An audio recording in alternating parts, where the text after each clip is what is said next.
ವಿಪರೀತ ಮದ್ಯಪಾನದ ಚಟ ಹೊಂದಿದ್ದ ವ್ಯಕ್ತಿಯೊಬ್ಬರು ಕೆಲಸಕ್ಕೆಂದು ತೆರಳಿದ್ದ ಬಳಿಕ ಮನೆಗೆ ವಾಪಸ್ಸಾಗದೆ ನಾಪತ್ತೆಯಾಗಿರುವ ಘಟನೆ ನಡೆದಿದೆ. ನಾಪತ್ತೆಯಾದವರನ್ನ ಬೆಂಜನಪದವು ನಿವಾಸಿ ಪ್ರಸ್ತುತ ರಾಯಿ ಕುಟ್ಟಿಗಳದಲ್ಲಿರುವ ಪತ್ನಿಯ ಮನೆಯಲ್ಲಿ ವಾಸವಾಗಿದ್ದ 37 ವರ್ಷದ ರಾಜೇಶ್ ಎಂದು ಗುರುತಿಸಲಾಗಿದೆ.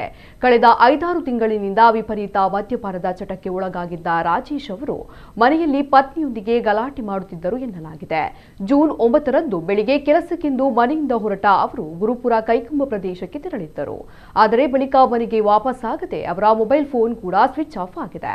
ಈ ಕುರಿತು ರಾಜೇಶ್ ಅವರ ಪತ್ನಿ ಬಂಟ್ವಾಳ ಗ್ರಾಮಾಂತರ ಪೊಲೀಸ್ ಠಾಣೆಯಲ್ಲಿ ನಾಪತ್ತೆ ದೂರು ದಾಖಲಿಸಿದ್ದಾರೆ.